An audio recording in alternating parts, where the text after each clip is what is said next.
આગામી 31 ડિસેમ્બર ની ઉજવણી અનુસંધાને અરવલ્લી જિલ્લામાં કાયદો અને વ્યવસ્થાની પરિસ્થિતિ જળવાઈ રહે તે સારું.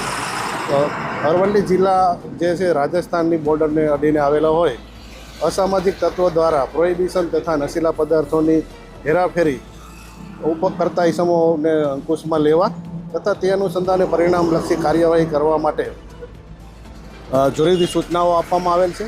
અરવલ્લી જિલ્લો છે એ રાજસ્થાન રાજ્યને અડીને આવેલો છે, એટલે અરવલ્લી જિલ્લાના રાજસ્થાનની બોર્ડરને અડીને આવેલા જે પોલીસ સ્ટેશનો છે, ભિલોડા છે, મેઘરજ છે અને બીજા અન્ય પોલીસ સ્ટેશનો છે, તે ત્યાં આગળ કુલ 10 જેટલી ચેકપોસ્ટો જે હાલ કાર્યરત જ છે અને 48 જેટલા નાકા પોઈન્ટો ઊભા કરવામાં આવેલા છે.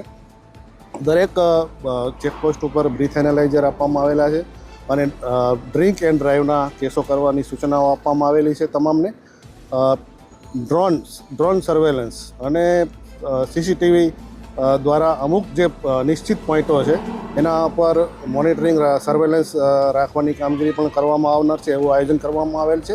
જિલ્લાની BDDS તથા QRTની ટીમો મળી અને 4 DYSP, 19 PI, 31 PSI, 211 police, 432 home guard GRDના જવાનો અને 64 જેટલા SRPના જવાનો એમ મળીને 761 જેટલા પોલીસ કર્મચારીઓથી આ બંદોબસ્તનું આયોજન કરવામાં આવેલ છે.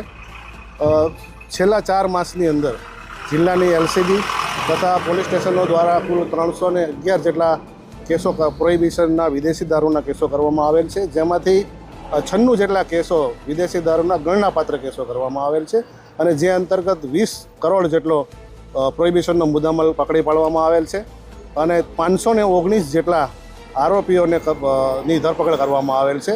અને આ જે કામગીરી છે 31 અનુસંધાનેની એ ગઈકાલથી જ શરૂ કરી દેવામાં આવેલ છે અને જે અંતર્ગત ગઈકાલે ઈસરી પોલીસ સ્ટેશનના નીલકંઠ ચેકપોસ્ટ ખાતેથી રાજસ્થાનથી એક ગુજરાત પાસિંગની પ્રાઇવેટ વેગેનારમાં એક ઇસમને 2 કિલો અને 510 ગ્રામ ગાંજા સાથે પકડી પાડવામાં આવેલ છે. એટલે આ રીતે સઘન ચેકિંગ અને કાર્યવાહી ચાલુ કરવામાં આવેલ છે.